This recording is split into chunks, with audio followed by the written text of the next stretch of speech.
Next 9 news में आप सभी का बहुत बहुत स्वागत है। मैं हूं आपके साथ प्रज्ञा सिंह। स्वागत है आप सभी का मेरे खास प्रोग्राम सत्ता से सवाल में। उत्तर प्रदेश में जहां एक और लोकसभा चुनाव को लेकर लगातार सियासत गर्माती हुई नजर आ रही है, तो इसी बीच देखने के लिए मिला कि किस तरह से मशहूर गैंगस्टर कहे जाने वाले राजनेता जिस तरीके से मुख्तार अंसारी की कल देर रात बांदा की जेल में मौत हो जाती है, यानी कि यहाँ पर खबर सामने आती है कि उनकी तबीयत बिगड़ती है खाना खाने के बाद और हॉस्पिटल ले जाने के बाद वो दम तोड़ देते हैं।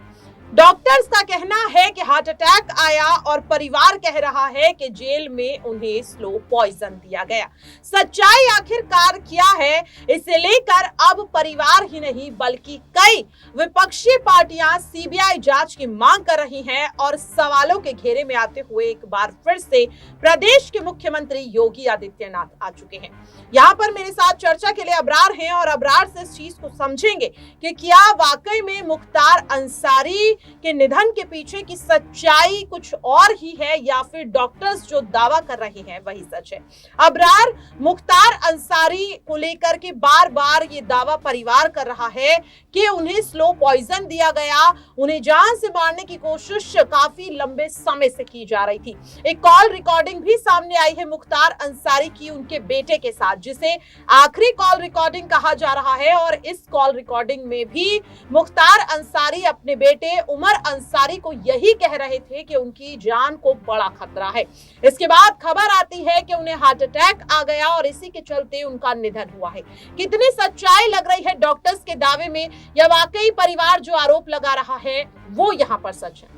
देखिए, लंबे समय से इस पूरे मामले को लेकर जो है कहीं ना कहीं चर्चा चल रही थी और जहर देने की बात तब से उजागर हुई जब इस पूरे मामले पर खुद मुख्तार अंसारी ने फिर उनके परिवार ने पहले ही जो है तमाम जेलर के साथ साथ जो वहाँ पर निगरानी में जो लगे हुए चाहे पुलिस के कांस्टेबल हो या फिर अन्य लोग थे, उनको लेकर के भी इस तरीके की चिंता व्यक्त की थी कि उनकी जान को कहीं ना कहीं खतरा है। जहर देने की बात पहले ही कह दी गई थी, लेकिन उसके बावजूद भी अगर जेल प्रशासन इस पूरे मामले को लेकर गंभीर नहीं था और अब तक गंभीर नहीं है, क्योंकि जिस ढंग से इस पूरे मुद्दे पर विपक्ष के भी कई बड़े चेहरों ने ये आरोप लगाए हैं, सरकार को घेरने की कोशिश की है कि अगर जेल में कोई कैदी जो है बंद है तो जाहिर सी बात है कि उसकी जान और तमाम चीज़ों की रखवाली करने की जिम्मेदारी जो है वो सरकार की होती है, प्रशासन की होती है। लेकिन अगर इस पूरे मामले को लेकर के ये स्थिति बन गई है तो जाहिर सी बात है कि अब कहीं ना कहीं जो जांच को लेकर के मांग की जा रही है, जो जांच को लेकर स्थिति पैदा हो रही है, इसको कहीं ना कहीं गंभीरता से लेने की ज़रूरत है और इस पर सरकार को जो है कहीं ना कहीं जाँच कमेटी बिठानी भी चाहिए। हालांकि मजिस्ट्रेट को लेकर जांच करवाने की मांग जो है वो मानी गई है और मजिस्ट्रेट ने इस पूरे मामले पर जो 2-3 लोगों की टीम बनाई है वो इस पूरे जो है मुद्दे की जांच भी करेंगे। लेकिन अब देखते हैं कि परिवार के जो लोग हैं वो दफन कफन के बाद किस तरीके से इस पूरे मामले पर जो है अपनी मांग को आगे रखते हैं और सरकार इसको कितनी ज़्यादा गंभीरता से लेती है, क्योंकि विपक्ष ने भी अब इस पूरे मामले पर जो है आवाज़ उठानी शुरू कर दी है। तो जाहिर सी बात है कहीं ना कहीं सरकार पर एक दबाव ज़रूर बन रहा है। वाकई में देखिए, और यहाँ पर जिस तरीके से मामला काफी ज्यादा गर्माता हुआ नजर आ रहा है। इसी बीच आपको सुनवाएंगे यहाँ पर मुख्तार अंसारी के बेटे उमर अंसारी का वो बयान जो उन्होंने पिता के निधन के बाद पहली प्रतिक्रिया के तौर पर दिया था। सुनिए जरा। जानकारी आप लोग के माध्यम से ही मुझे जानकारी दी गई है जी। कोई मुझे आधिकारिक रूप से किसी ने कुछ नहीं बताया है, लेकिन अब जो हकीकत है उसको तो सब जान चुका, तो पूरा देश जान चुका। क्या बताया गया था सर आपको प्रशासन की तरफ से? मुझे कुछ नहीं बताया गया प्रशासन की तरफ से, मुझे मीडिया के द्वारा मालूम पड़ा और नेताओं के फोन आए और इसी माध्यम से देखा। अच्छा, 2 दिन पहले आप देखने भी आए थे और डॉक्टरों ने ठीक किया था? मुझे नहीं देखने दिया। आप लोगों का आरोप था कि स्लो पॉइजन दिया जा रहा है मुख्तार अंसारी को, क्या कहना है सर इस पर? जो आरोप था वो आज भी हम वही बात कहेंगे। सर, आपकी तरफ से आरोप लगाए गए थे स्लो पॉइजन देने के? आरोप लगाने वाला मैं कौन होता हूँ? जिनको जहर दिया गया उन्होंने आरोप लगाया 19 मार्च को रात के खाने में उन्हें जहर दिया गया था। उन्हें माननीय न्यायालय में, जहां वो विचाराधीन थे बंदी के रूप में, जुडिशियल कस्टडी में थे, सारी कोर्टों में डाला गया। और आज सर सूचना कैसे मिली?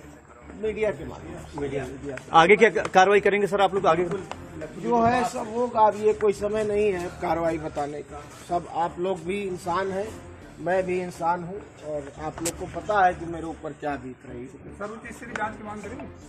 बिल्कुल करेंगे, और जो कार्रवाई करनी है सब कोर्ट के माध्यम से और न्याय के रास्ते से आगे बढ़ेगी, और हमें न्यायपालिकाओं पर पूर्ण विश्वास है। किसकी संलिप्तता लगती है आपको? हम कुछ नहीं कहना चाहेंगे इस समय, सब जांच का विषय है। जो अदालत फैसला करेगी, हमको यकीन है कि वो इंसान। आपको लगता है जानबूझ के किया गया कृत्य है ये? अब इसमें भी भैया कुछ कहना और छुपा रह गया है। जो व्यक्ति अपनी मुट्ठी ना बंद कर पाता हो, जो व्यक्ति इतना कमजोर हो कि उसको खुद ही जेल प्रशासन लेकर आईसीयू आता हो, और खुद ही 12 घंटे बाद 14 घंटे बाद उसको फिट बताकर पीठ ठोक कर के जाइए आप, ठीक है, और 14 घंटे बाद जेल की तन्हाई बैरिक में भेज दिया जाता हो। 2 दिन उन्होंने अपनी रात कैसे बिताई होगी ये मैं सोच सकता हूँ। जब आज 3:30 बजे मुझे टेलीफोन पे उन्होंने कहा है कि मैं इस हालत में भी नहीं हूँ कि मैं जेल के वीसी रूम तक जा सकूं बैरिक से निकल, तो अब आप सोचिए। अब शासन की जांच पे भरोसा करेंगे या सीधे न्यायपालिका जाएंगे? न्यायपालिका इंसान है, मैं भी इंसान हूँ, और आप लोग को पता है कि मेरे ऊपर क्या बीत रही है। सर तीसरी जांच की मांग करेंगे? बिल्कुल करेंगे, और जो कार्रवाई करनी है सब कोर्ट के माध्यम से और न्याय के रास्ते से आगे बढ़ेगी, और हमें न्यायपालिकाओं पर पूर्ण विश्वास है। किसकी संलिप्तता लगती है आपको? हम कुछ नहीं कहना चाहेंगे इस समय, सब जांच का विषय है। जो अदालत फैसला करेगी, हमको यकीन है कि वो इंसान। आपको लगता है जानबूझ के किया गया कृत्य है ये? अब इसमें भी भैया कुछ कहना और छुपा रह गया है। जो व्यक्ति अपनी मुट्ठी ना बंद कर पाता हो, जो व्यक्ति इतना कमजोर हो कि उसको खुद ही जेल प्रशासन लेकर आईसीयू आता हो, और खुद ही 12 घंटे बाद 14 घंटे बाद उसको फिट बताकर पीठ ठोक कर के जाइए आप, ठीक है, और 14 घंटे बाद जेल की तन्हाई बैरिक में भेज दिया जाता हो।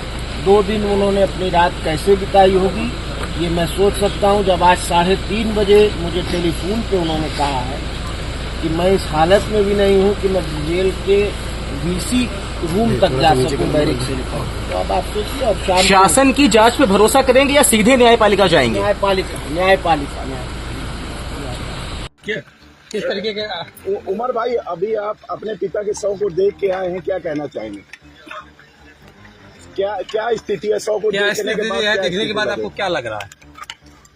भैया क्या लग रहा है इसको बताने से क्या, माननीय न्यायालय में बता रहे हैं। जी।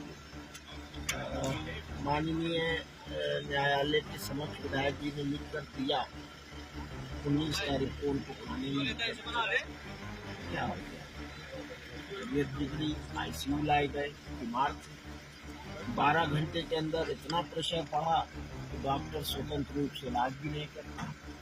आईसीयू से आप लोगों ने कभी नहीं सुना होगा कि आईसीयू से इंसान वार्ड में जाता है, प्राइवेट वार्ड में जाता है, या आईसीयू के बाद जो यूनिट होता है उसमें जाता है। यहाँ आईसीयू के बाद सीधा तन्हाई बैरिक जेल, और तन्हाई बैरिक जेल की, और उसका आलम ये है कि आज प्रशासन शव को सुपुर्द करने को, और हार्ट अटैक के बाद जो सब बात आप लोग के साथ। शव में कुछ संदिग्ध समझ में आया?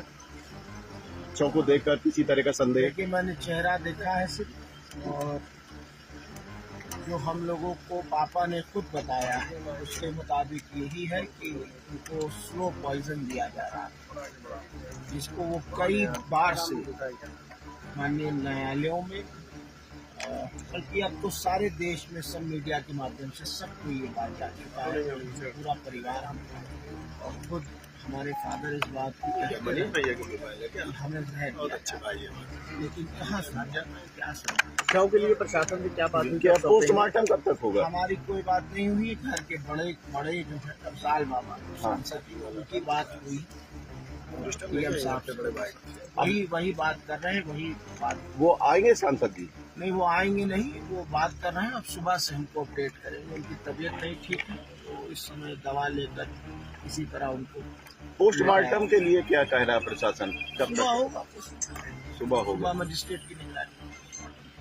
कितने डॉक्टर का पैनल बनाया गया है, क्या कुछ ये जानकारी सब दी वो गई? लोग जानेंगे, शायद। तो देखा आपने और सुना भी कि किस तरह से उमर अंसारी साफ तौर पर कह रहे हैं कि उनके पिता की जान ली गई है। मामले में सीबीआई जांच की भी मांग हो रही है और इसी के साथ बसपा सुप्रीमो मायावती ने भी सीधे सीधे केंद्र सरकार से मांग की है कि जल्द ही अब आरोपियों के खिलाफ कड़ी जांच के लिए यहां पर आदेश दिया जाए। देखना होगा मुख्तार अंसारी के निधन से जुड़ी हुई ये गुत्थी आखिरकार कब तक सुलझ पाती है। फिलहाल के लिए मेरे खास प्रोग्राम 17 से सवाल में इतना ही। बाकी की खबरों के लिए आप बने रहिए नेक्स्ट 9 न्यूज के